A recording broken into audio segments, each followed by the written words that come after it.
Epidemiolog Zoran Radovanović ocenio je za nedeljnik NIN da se krizni štab za borbu protiv korone svojim prećutnim i praktičnim samoukidanjem pre 7 nedelja, kada je trebalo nastaviti predizborne aktivnosti, definitivno opredelio za politiku na račun struke.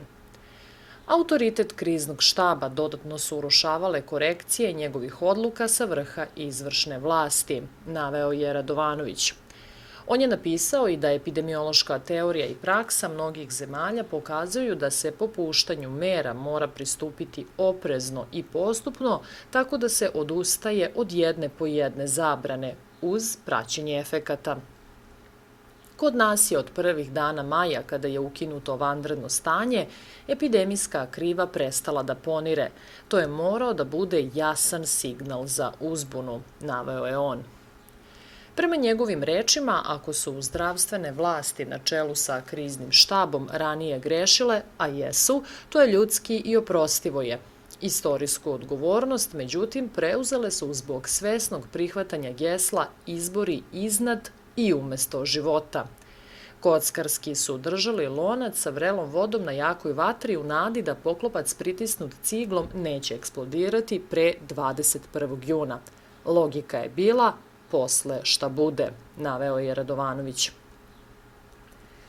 Kako je istakao u poslednje vreme, kad je trebalo anestezirati narod do izbora, nova žarišta su nazivana džepovima. Virusu je presuđivano da je oslabio, iako niko u svetu to još nije pokazao, a postojano održavan relativno visok nivo zaraženosti u zajednici s tendencijom porasta proglašen je repom.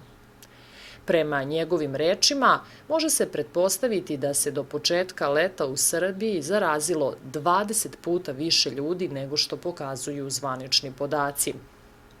On je naveo i da se zna da umrli na respiratorima kojima nije zaživotno uzet bris nisu uključeni u statistiku žrtava COVID-19. Takođe je rekao da ostaje pitanje da li su pozitivni na PCR testu postkvalifikovani da umrle od COVID-a i sa COVID-om i gde su u drugom slučaju našla ta dijagnoza.